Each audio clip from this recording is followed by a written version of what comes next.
complete quota, Siri talked about it, and using shared resources responsibly.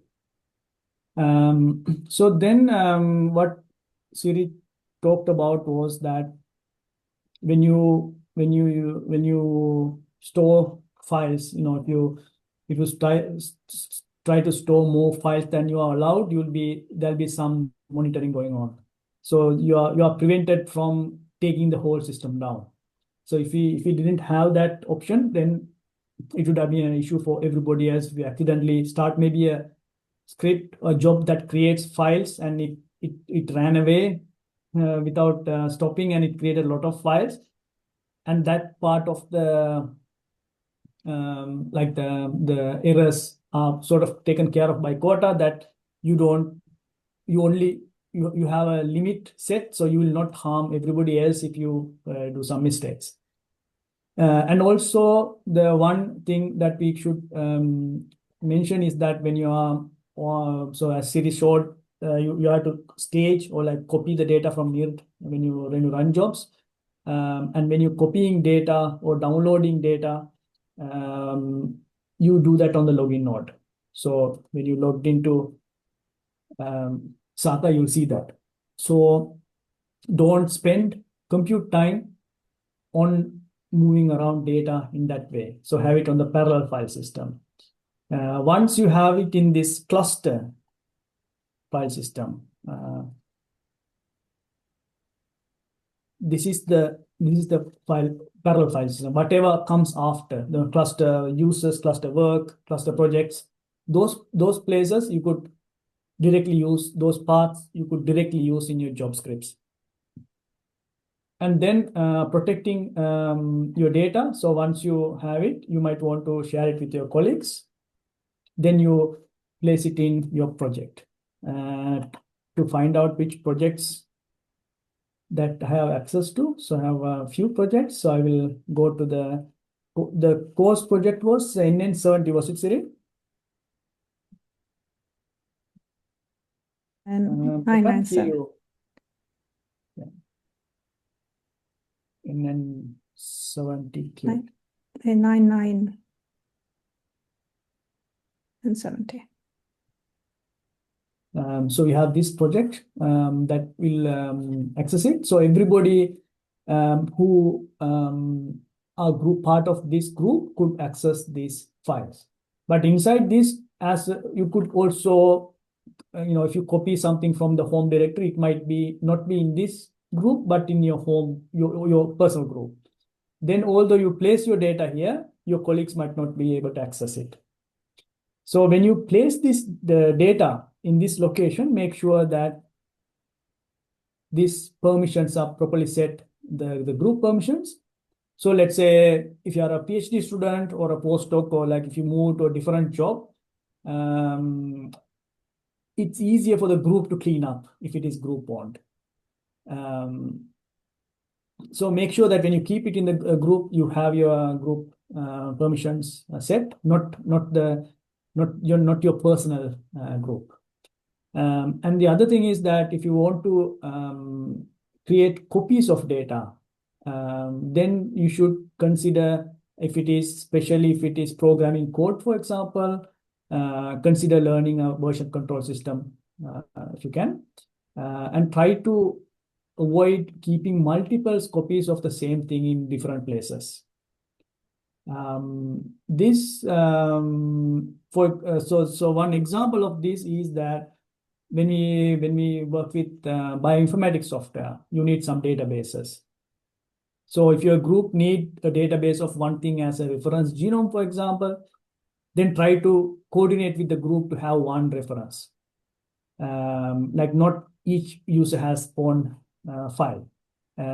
Before even creating your file, see whether you have anything in the cluster, shared databases section. So we have already set up NCBI, for example, and Ensemble databases, GeneBank. So there are already databases there.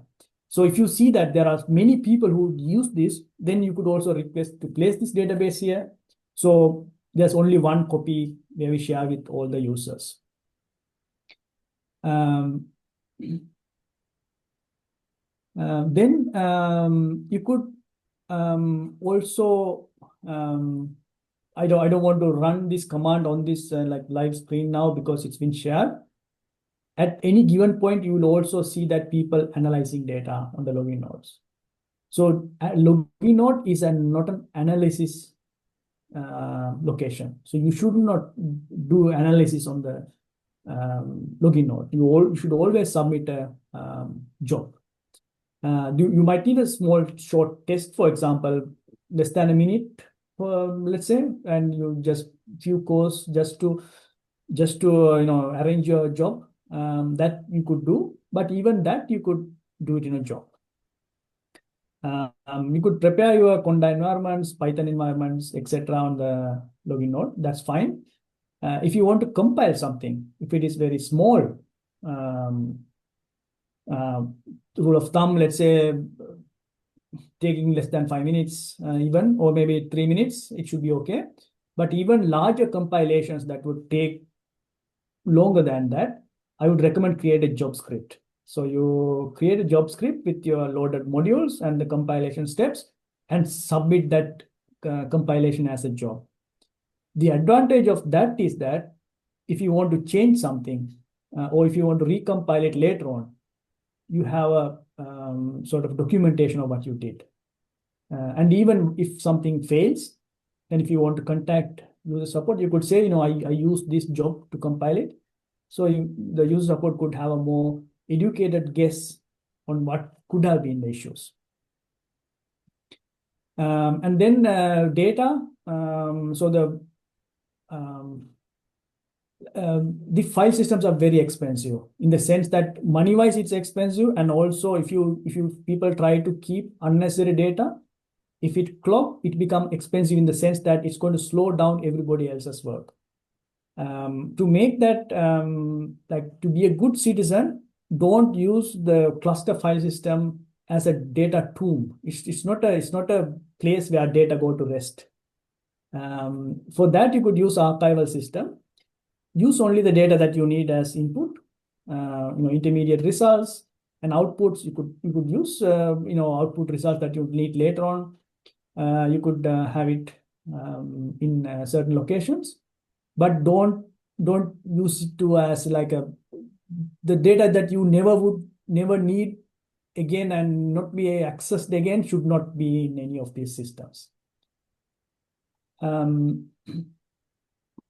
Yes, and also plan and test large data transfers. This database, for example, the one thing I set up for NCBI database, for example, that I do that on a Saturday night. I schedule it during a Saturday night to make it least affecting the people who are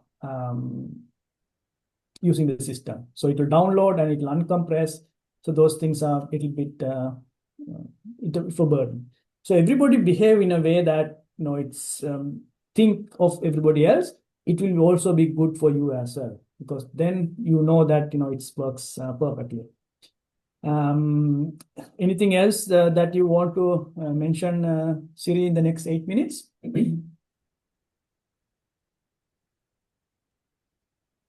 I could hear you, Siri. Yeah, no, sorry. I was just thinking. So, but I think that's a very good summary. Very good summary.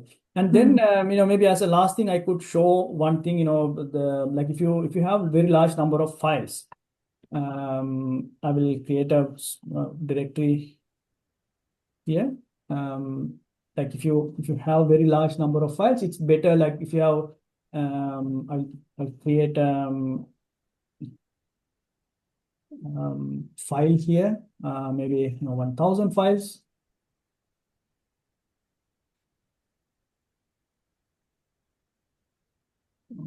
And I could also recommend that come for the advanced lesson of our HPC course to learn more about our sort of best practices and how to install software and kind of things.